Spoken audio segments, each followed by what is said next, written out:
ERi-TV news broadcast crew and I, Dalit Sahaya, are now ready for your daily news briefing at 10:30 local time. But first, let us catch up with the major headlines.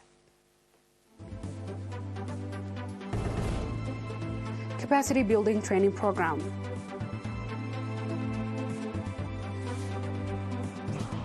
Vocational training to students of College of Business and Social Science.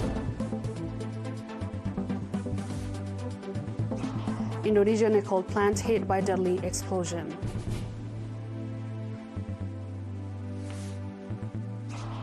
And 800,000 Afghan refugees returns home, Afghan officials said. On our local news, the Auditor General of Eritrea hosted a capacity building training program for internal auditors from all ministries and other stakeholders. The objective of the program was to modernize the auditing system and establish a shared understanding of the auditing process. Mr. Gabraselassie Muhari, Director of Human Resources Development, indicated that the office has previously organized training programs of this nature, including sending members for training overseas. Mr. Gabraselassie also urged heads of institutions to offer appropriate attention and collaboration, pointing out that the role of the auditing play in the day-to-day operations of institutions. For his part, Mr. Gabramedhin, Eritrea's Auditor General, urged the trainees to put their training into practice on the ground and called on heads of institutions to provide them with the assistance they needed. Alongside their regular education, vocational training was provided to 142 students of Eritrea College of Business and Social Science students, including 82 females. The training included database editing, satellite dish installation, and graphics, noting that the objective of the training was to enable the students to develop vocational skills alongside their regular college education. Dr. Istefanos Hailemariam, Dean of the college, called on the training to develop their skills through practice. Ms. Mansoura Ismail, head of the Sawa and Higher Education Institutions of the National Union of Eritrean Youth and Students, said that the training programs aimed at developing vocational skills of students and called on the trainees to make use of the training provided in improving their livelihoods. According to documents, in 2023, more than 420 students of Eritrea College of Business and Social Science have been provided similar vocational training programs.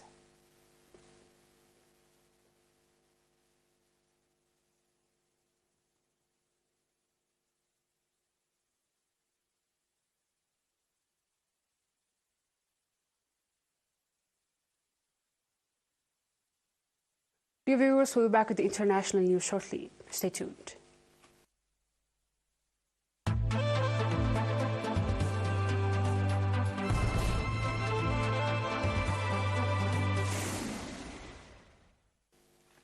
Welcome back. An explosion at a nickel processing plant in eastern Indonesia has killed at least 12 people and injured 39, according to the facility. The blast at the Chinese-founded Morwali Industrial Park on Sulawesi Island took place at 5:30 a.m. on Sunday while workers were conducting furnace repairs. A spokesperson for the complex and those killed include 7 Indonesians and 5 foreign workers without stating their nationalities. An initial investigation showed the explosion occurred when a flammable liquid exploded and subsequent blast caused nearby oxygen tanks to explode, as well as spokesperson Dedi Karwani said on Sunday. The fire was successfully extinguished, according to the officials. The firm that runs the industrial park said that, deeply saddened by the disaster, and said the remains of the several identified victims have been flown home. The island is a hub for the mineral-rich country's production of nickel and a base metal used for electric vehicles, batteries, stainless steel, and Beijing's growing investment has stoked earnest over work conditions at its facilities. In January, 2 workers, including a Chinese national, were killed at a nickel smelting plant in the same industrial park after a riot broke out during a protest over safety conditions and pay. On our last news, about 800,000 Afghan refugees have returned homeland Afghanistan since October, Afghan caretakers, Afghanistan chief spokesperson Zabdullah Mohammed said. Since October, around 800,000 refugees have returned home, with half of them from Pakistan, a local television channel, Tanwal's News, quoted Majid as saying.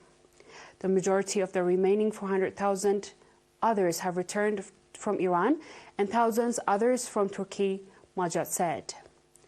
More than 2.5 million Afghan refugees reportedly have been living in Pakistan, and the same number in Iran. Similarly, Rasa Karati, Deputy Minister of Refugees and Repatriation Affairs, has confirmed that thousands of Afghan refugees return to their country daily.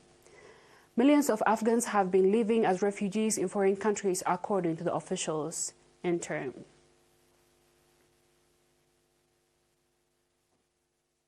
Dear viewers, we've come to the end of tonight's news. Let's have a quick recap of the headlines.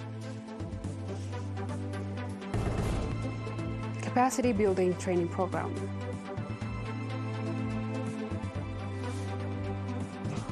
Vocational training to students of College of Business and Social Science.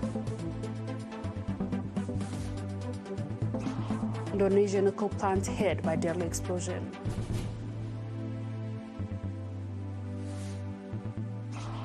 "800,000 Afghan refugees returns home," Afghan officials said.